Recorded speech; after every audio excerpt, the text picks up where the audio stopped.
మద్యం తాగి ఒక వ్యక్తి ఇష్టాసారంగా నిర్లక్ష్యంగా బైక్ నడపడం వల్లే 19 మంది ప్రాణాలు కోల్పోయారంటూ చర్చ జరుగుతున్న సందర్భంలో సిపి సజ్జనార్ సంచలన వ్యాఖ్యలు చేశారు.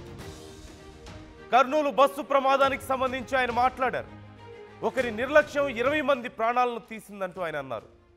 మద్యం మత్తులో వాహనాలతో రోడ్డుపైకి వచ్చి అమాయకుల ప్రాణాలు పొట్టను పెట్టుకునే వాళ్ళు టెర్రరిస్టులు, మానవ బాంబులు అంటూ సజ్జనార్ వ్యాఖ్యానించారు. శివశంకర్ ఎర్రిస్వామి తప్పిదం వల్ల ఎన్నో కుటుంబాలు మానసిక క్షోభను అనుభవిస్తున్నాయన్నారు. మీ సరదా జల్సాల కోసం ఇతరుల ప్రాణాలు తీసే హక్కు మీకు ఎవరిచ్చారంటూ ఆయన ప్రశ్నిస్తున్నారు. సమాజంలో ఉండే ఇలాంటి టెర్రరిస్టులతో అప్రమత్తంగా ఉండండి.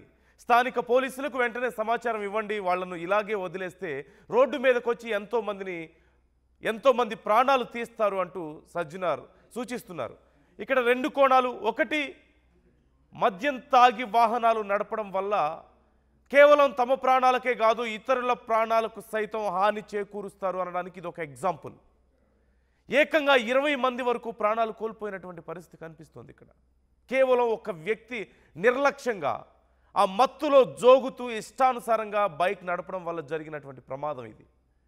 మరోవైపు సజ్జనార్ రియాక్షన్ కూడా ఇక్కడ చాలా కీలకంగా మారింది. సజ్జనార్ మరొకసారి బాధ్యతలు చేపట్టగానే ఆయన చెప్పిన మాట ఒక్కటే, డ్రంక్ అండ్ డ్రైవ్ చేసేవాళ్ళు టెర్రరిస్టులతో సమానం. వాళ్ళ ప్రాణాలే కాదు ఇతర ప్రాణాలు కూడా తీస్తారు. వాళ్ళు ఒక టెర్రరిస్ట్ ఎలాగైతే ఇతరుల ప్రాణాలకు ముప్పో, అలాగే డ్రింక్ చేసి డ్రైవ్ చేసే వాళ్ళందరూ కూడా వాళ్ళ ప్రాణాలు తీయడంతో పాటు ఇతరుల ప్రాణాలు తీయడం, ఎన్నో కుటుంబాలను రోడ్డును పడేస్తారు.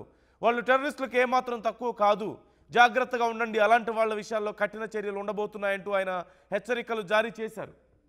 ఇప్పుడు మరొకసారి ఆయన అలాంటి వ్యాఖ్యలు చేస్తున్నారు. అండ్ డ్రంక్ అండ్ డ్రైవ్ విషయంలో ముందు కఠిన చర్యలు ఉండబోతున్నాయనడానికి ఇది ఒక సంకేతంగా ఉంటుంది. ఎన్ని చర్యలు తీసుకున్నప్పటికీ హైదరాబాద్ లాంటి మహానగరాల్లో డ్రంక్ అండ్ డ్రైవ్ కేసుల సంఖ్య రోజు రోజుకి పెరుగుతూనే ఉంది. డ్రింక్ చేసి డ్రైవ్ చేస్తున్న వాళ్ళ సంఖ్య అలాగే కొనసాగుతోంది. నిర్లక్ష్యంగా ఇతరుల ప్రాణాలు తీస్తున్న వాళ్ళ సంఖ్య అలాగే కొనసాగుతోంది. ఇప్పుడు దానికి మరొక ఎగ్జాంపుల్ మనం చూస్తున్నాం. ఒక భయంకరమైనటువంటి ఉదాహరణ ఇది. నిజం చెప్పాలంటే 20 మంది ప్రాణాలు గాల్లో కలిసిపోయాయి ఒక వ్యక్తి తాగి బండి నడపడం వల్ల.